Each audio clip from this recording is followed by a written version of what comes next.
اللہ نے ان کو بڑا مقام عطا فرمایا تھا۔ تو یہ دن جو ہیں حضرت امام حسین کی شہادت منائی جاتی ہے، بڑے دھوم دھام سے منائی جاتی ہے۔ اللہ نے قرآن کریم میں فرمایا کہ وَلَا تَقُولُوا لِمَن يُقْتَلُ فِي سَبِيلِ اللَّهِ أَمْوَاتٌ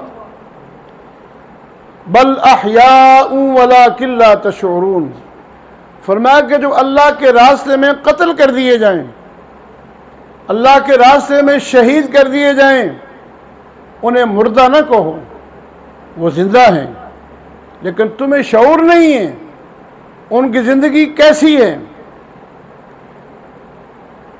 وہ کھاتے بھی ہیں، پیتے بھی ہیں، زندہ ہیں وہ۔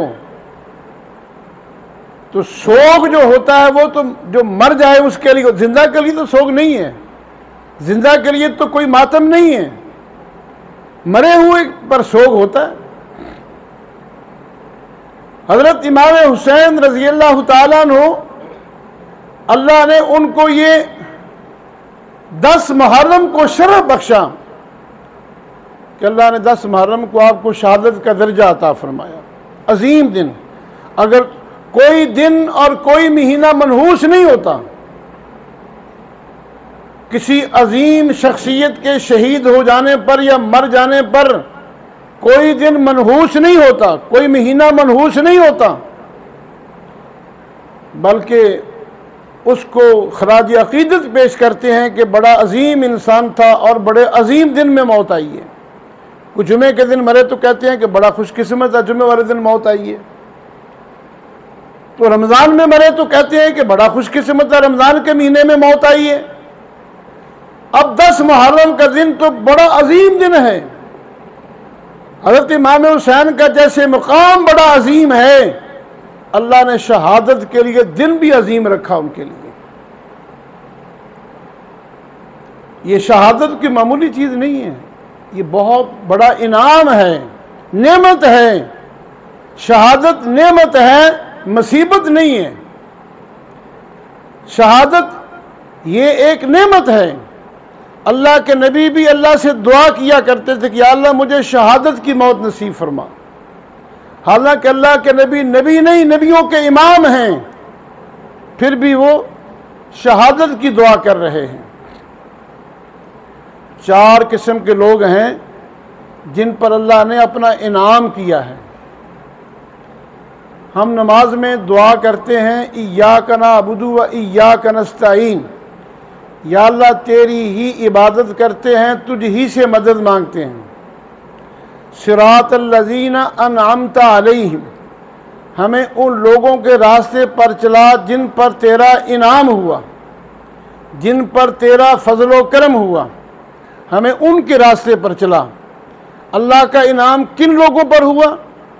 دوسرے مقام پر فرمایا انعم اللہ علیہم من النبیین والصدیقین والشہداء والصالحین۔ یہ 4 قسم کے لوگ ہیں جو انعام یافتہ ہیں۔ پہلے نبیوں کی جماعت، دوسرے صدیقین کی جماعت، تیسرے شہداء کی جماعت، اور چوتھی صالحین اللہ والے نیک لوگ جو ہیں، چوتھی ان کی جماعت۔ تو شہداء کا تیسرا درجہ ہے، تیسرے درجے پر شہداء ہیں۔ تو اللہ کے نبی تیسرے درجے کی دعا کر رہے ہیں۔ عمر فاروق شہادت کی دعا کر رہے ہیں کہ یا اللہ مجھے شہادت کی موت عطا فرما، اور شہادت کی موت بھی مجھے مدینے میں عطا فرما۔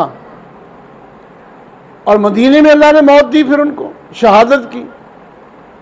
ابو لولو فروز ایرانی مجوسی مدینہ میں آیا، حضرت عمر کو شہید کیا فجر کی نماز میں مسجد کے اندر۔ عثمان غنی بھی شہید ہوئے تو مدینہ منورہ میں۔ یہ شہادت ایک نعمت ہے، مصیبت نہیں ہے۔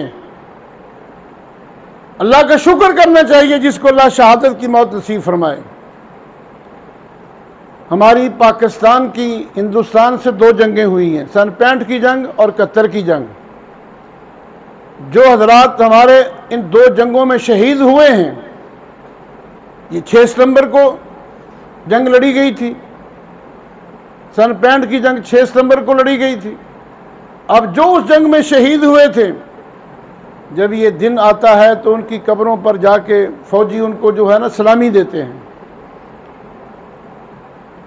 اگر ہم یہ ان کو رونا دھونا شروع کر دیں شہداء پر، تو انڈیا والے کہیں گے یہ تو پچھلوں کو رو رہے ہیں، آگے کیا لڑائی کریں گے، آگے کیا لڑیں گے، یہ تو پہلوں کے رو رہے ہیں۔ یہ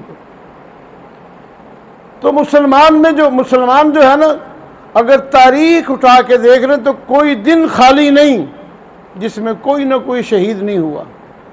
ہماری تو تاریخ شہداء سے بھری پڑی ہے۔ اور دیکھیں ایک شعر ہے، یہ جو پڑھتے ہیں نا لوگ،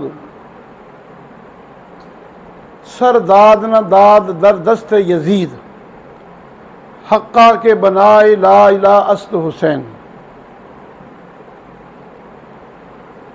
یہ حضرت امام حسین کے بارے میں پڑھتے ہیں لوگ، اور کہتے ہیں کہ یہ شعر حضرت خواجہ معین الدین چشتی رحمۃ اللہ علیہ ان کا شعر ہے، غلط کہتے ہیں وہ لوگ۔ خواجہ معین الدین چشتی رحمۃ اللہ علیہ کی جتنی بھی وہ کتابیں ہیں، کسی کتاب میں یہ شعر نہیں ہے، یہ بناوٹی شعر ہے، خود بنایا ہوا ہے۔ حقا کے بنائے لا الہ است حسین، یعنی لا الہ الا اللہ کی بنیاد حضرت حسین ہیں، حضرت حسین ہیں لا الہ الا اللہ کی بنیاد۔ جب اللہ کے نبی دنیا سے چلے گئے، حضرت حسین کی عمر تو 6.5 سال تھی اس وقت۔ اللہ کے نبی نے 23 سال اپنی زندگی میں کلمہ پڑھایا لوگوں کو۔ وہ کون سا کلمہ پڑھایا؟ حضرت علی نے کون سا کلمہ پڑھا؟ حضرت بلال تپتی ریت پر کون سا کلمہ پڑھتے رہے؟ یہی کلمہ پڑھتے رہے۔ کلمے کی بنیاد امام حسین نہیں ہے، کلمہ جبرائیل لے کے آئے ہیں اللہ کے نبی کے اوپر، اور اس کلمے کو پڑھا صحابہ اکرام نے ہے۔ امام حسین کلمے کی بنیاد نہیں ہے، غلط شعر کہتے ہیں یہ لوگ۔ وہ دوسرا شعر ایک اور کہتے ہیں، وہ بھی غلط کہتے ہیں کہ اسلام زندہ ہوتا ہے ہر کربلا کے بعد۔ قتل حسین اصل میں مرگ یزید ہے، اور اسلام زندہ ہوتا ہے ہر کربلا کے بعد۔ یہ کربلا جو ہے یہ تو اللہ کے نبی کے 47 سال بعد کربلا کا واقعہ پیش آیا۔ حضور کی وفات کے 47 سال بعد یہ کربلا کا واقعہ پیش آیا ہے، تو کیا اس سے پہلے اسلام زندہ نہیں تھا؟ اسلام مردہ تھا؟ اللہ کے نبی کے دور میں اسلام مردہ تھا، ابوبکر صدیق کے دور میں اسلام مردہ تھا، عمر فاروق کے دور میں اسلام مردہ تھا، عثمان غنی کے دور میں اسلام زندہ نہیں تھا۔ یہ کربلا کے بعد اسلام زندہ ہوا ہے۔ اب نہ کربلا آئے گی اور نہ اسلام زندہ ہوگا، یہ اسلام مردہ ہی رہے گا۔ ایسے غلط شعر لوگوں نے بنائے ہیں اور وہ فٹ کر دیے۔ ہمارے سنی بھی پڑھ رہے ہیں، دنیا کو شعور ہی نہیں ہے بیچاروں کو کہ ہم کیا کہہ رہے ہیں، کیا پڑھ رہے ہیں، ان کا مطلب کیا ہے ان شعروں کا۔ یہ دونوں شعر غلط ہیں۔ حقا کے بنائی لا الہ الا حقا کے بنائی لا الہ است حسین، یہ بھی غلط ہے۔ اور یہ جو کہتے ہیں کہ اسلام زندہ ہوتا ہے ہر کربلا کے بعد، یہ بھی غلط ہے۔ بدر میں صحابہ شہید ہوئے، احد میں صحابہ شہید ہوئے، امیر حمزہ کے جسم کے ٹکڑے کر دیے گئے، اللہ کے نبی کا جسم زخمی ہوا، جان شہید ہوئے۔ کہ اسلام زندہ نہیں تھا اس وقت؟ کربلا کے بعد ہی اسلام زندہ ہوا ہے۔